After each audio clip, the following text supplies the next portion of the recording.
সবাইকে স্বাগতম জানাচ্ছি আমাদের আজকের টেকনিক্যাল অ্যানালিসিস টিউটোরিয়ালে। আমাদের প্রতি সপ্তাহে একটা মার্কেট আপডেট দেওয়ার কথা ছিল। ব্যস্ততার কারণে সেই আপডেটটা দিতে একটু দেরি হলো, আজকে একদিন পরে সেটা দিচ্ছি।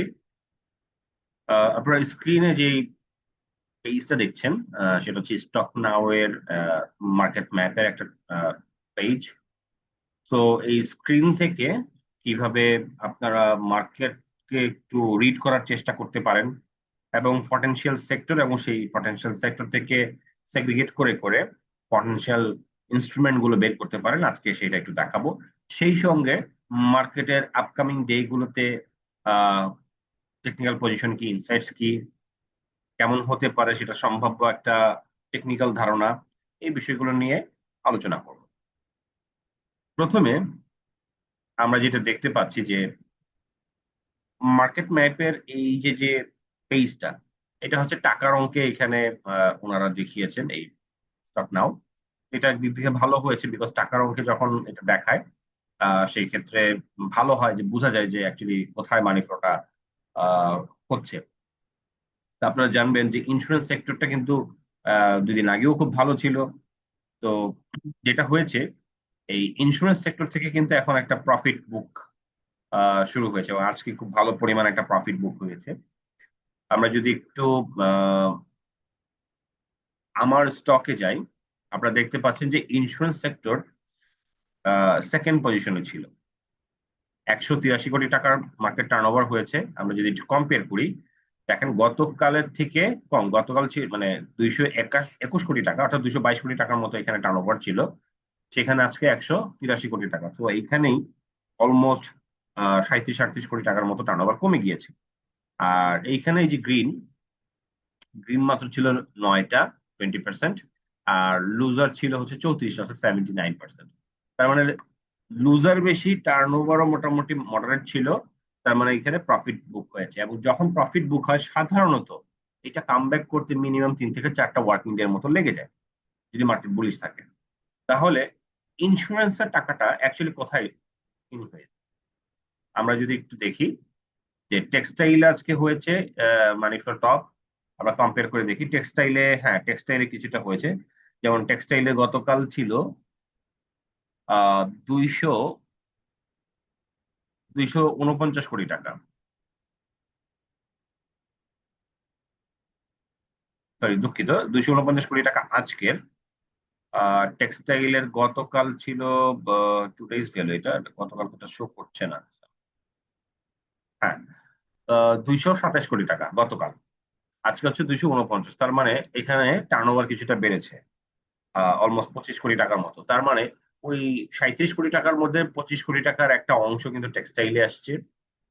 আমরা দেখতে পাচ্ছি যে ইঞ্জিনিয়ারিং সেক্টরে কিন্তু মানি ফ্লো বেড়েছে, মিসসেলার ফার্মাসিউটিক্যালস এ বেড়েছে, মিসসেলানাস এ খুব বেড়েছে, আইটি সেক্টরে বেড়েছে, প্যারিস ব্যাংকে কমেছে। তার মানে যেই যেই সেক্টরের মানি ফ্লোটা কমেছে, সেই সেই সেক্টরের মানিটা কি কোথায় কোথায় যেখানে ইনক্রিজ করেছে সেইখানে গিয়েছে, এবং সেটা বেশিরভাগ স্টকের যদি প্রাইস দেখেন যে বেড়েছে, তাহলে ওইখানেই ইন করেছে। তার মধ্যে আমরা দেখতে পাচ্ছি যে টেক্সটাইলে ঢুকেছে, ইঞ্জিনিয়ারিং সেক্টরে কিছুটা ঢুকেছে,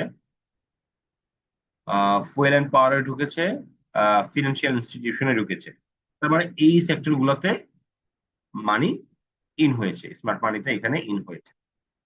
তো এই জিনিসগুলো যখন আপনি ট্র্যাক করতে পারবেন, আপনি দেখবেন সেইগুলো ট্র্যাক করলে কি হবে, আপনার পটেনশিয়াল সেক্টরটা বের হয়ে গেল, যে আপনার জন্য পটেনশিয়াল সেক্টরটা হবে টেক্সটাইল, যেহেতু এটা বেড়েছে। তো আমরা একটু দেখব যে টেক্সটাইল সেক্টরের overall technical chart.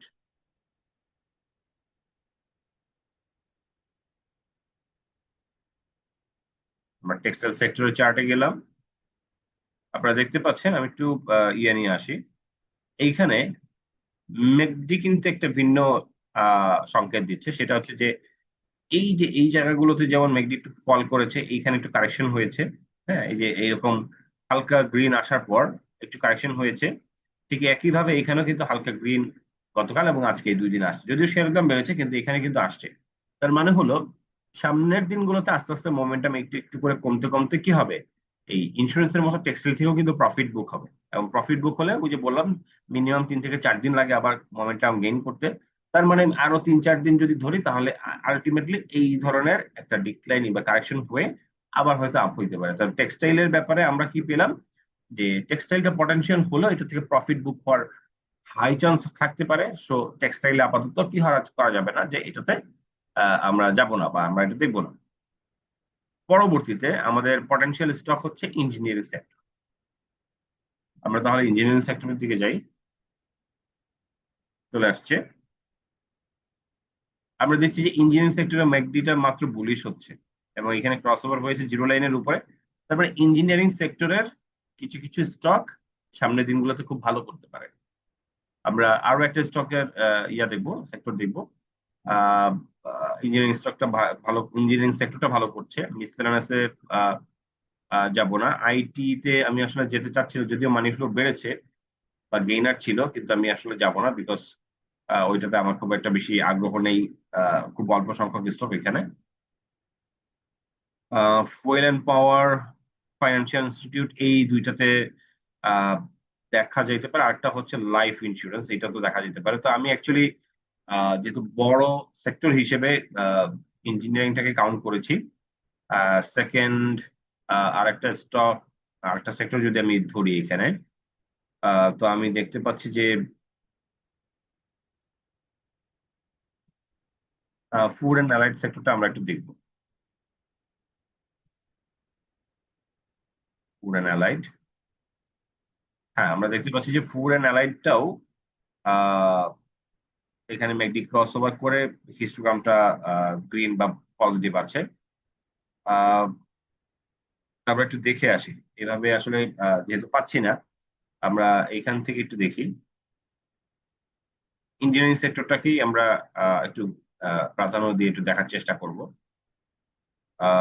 Declining, north galvanising সেটাও ডিক্লাইনিং। অ্যাটলাস বাংলা বেড়েছে, Aziz pipe declining, BBS declining, BBS কেবল ডিক্লাইনিং। ধারণা করা যাচ্ছে এই যে স্টক গুলো, বিবিএস কেবল, হ্যাঁ এগুলো এগুলো হয়তোবা, যেহেতু কারেকশন ফেজটা প্রায় শেষের দিকে, যে বিবিএস কেবল প্রায় শেষের দিকে, এইটা এখান থেকে আবার করতে পারে, এরকম নেমে ইউটার্ন নিয়ে আবার যেতে পারে। এবং সেই ক্ষেত্রে এই সপ্তাহে হলেও হতে পারে, যদি না হয় তাহলে নেক্সট উইক থেকে এটা হওয়ার চান্সটা খুবই হাই, যেমনটা এই যে এখানে হয়েছে। হ্যাঁ, সেম ব্যাপারটা এখানেও আসার সম্ভাবনাটা আমি একেবারে নাকচ করে দিচ্ছি না।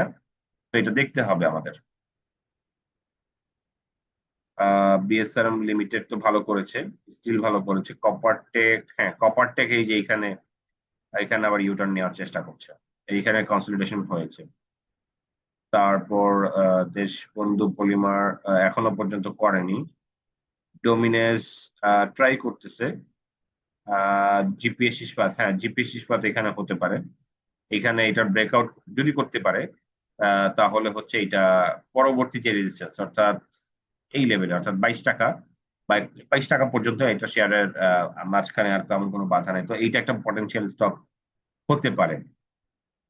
আমরা ইফাদটো, হ্যাঁ ইফাদটো এখানে ক্রস ওভার করে আপ, তো ইফাদটোটা এখান থেকে বাড়তে পারে। কেএনকিউ তে আমরা যাব না। কেডিএসটা এখানে সাপোর্ট নিচ্ছে, এখানেও সাপোর্ট নিয়েছিল। তো কেডিএসটা যদি এখান থেকে আবার গ্রিন হিস্টোগ্রাম দেওয়া শুরু করে, তাহলে এটা এখান থেকে হয়তো বা 60 টাকা পর্যন্ত আবার যেতে পারে। মীর আক্তারের কারেকশন একটু কন্টিনিউ করার একটা সম্ভাবনা দেখতে পাচ্ছি। নাহিটা এখানে আবার পজ নিয়েছে, তো নাহিটাও একটা পটেনশিয়াল স্টক। নাভানা সিএনজি হতে পারে, বাট ফান্ডামেন্টাল যেহেতু ভালো না, কতটুকু সাস্টেন করবে বুঝতে পারছি না। হ্যাঁ এন পলিমার করতে পারে, এন পলিমার এখানে ক্রস ওভার কনফার্মেশন দিয়েছে। সবকিছু মিলিয়ে ইঞ্জিনিয়ারিং সেক্টরের মধ্যে এটা একটা ভালো স্টক। এবং আপনারা জানেন যে এন পলিমার শেয়ারটা বেশ উপর থেকে 60 টাকা লেভেল থেকে সম্ভবত পড়ে আসছে। তো এটা খুব সহজেই 40 টাকা পর্যন্ত চলে যাওয়ার একটা ভালো সম্ভাবনা দেখছি। ন্যাশনাল টিউব তো আজকে খুব ভালো ছিল। কাশেমটা একটু কারেকশন হয়েছে। মনে হচ্ছে যে এটা আস্তে আস্তে অল্প অল্প করে প্রাইস হবে, এরকম ভাবে মনে হচ্ছে, বিকজ এটা ট্রেড প্যাটার্নটাই এরকম। আর আমরা রানার অটো, রানার অটো এখান থেকে একটা মুভ আসতে পারে। হ্যাঁ এই যে এখানে ক্রস ওভারটা কনফার্ম করেছে, এখানে দোজে আসছে মুভিং অ্যাভারেজ গুলোর উপরে। সো ওভারঅল আমার এখানে আর খুব একটা বেশি স্টক নাই, সো রানার তো আমরা এখানে যে 4-5টা স্টক দেখতে পেলাম সবগুলারই মোটামুটি পজিশন ভালো, এবং ইঞ্জিনিয়ারিং সেক্টরের মানি ফ্লো বেড়েছে, ওভারঅল সেক্টরের মুভমেন্ট ভালো, সবকিছু মিলিয়ে আমার মনে হয় যে এই সপ্তাহ এবং পরের সপ্তাহ, এই 2টা সপ্তাহ ইঞ্জিনিয়ারিং সেক্টরের জন্য ভালো যেতে পারে। তো আমাদের উইকলি মার্কেট আপডেটটা হয়তো বা আপনাদের এই নতুন ফরম্যাটে ভালো লাগতে পারে। আহ, তো আপনারা দেখতে থাকুন, আশা করি আপনারা উপকৃত হবেন, এবং যে ওয়েতে অ্যানালাইসিস গুলো করছি সেটা যদি আপনারা কন্টিনিউ করতে পারেন আপনারা এখান থেকে অনেক শিখতে পারবেন। ভালো থাকবেন সবাই, ধন্যবাদ সবাইকে।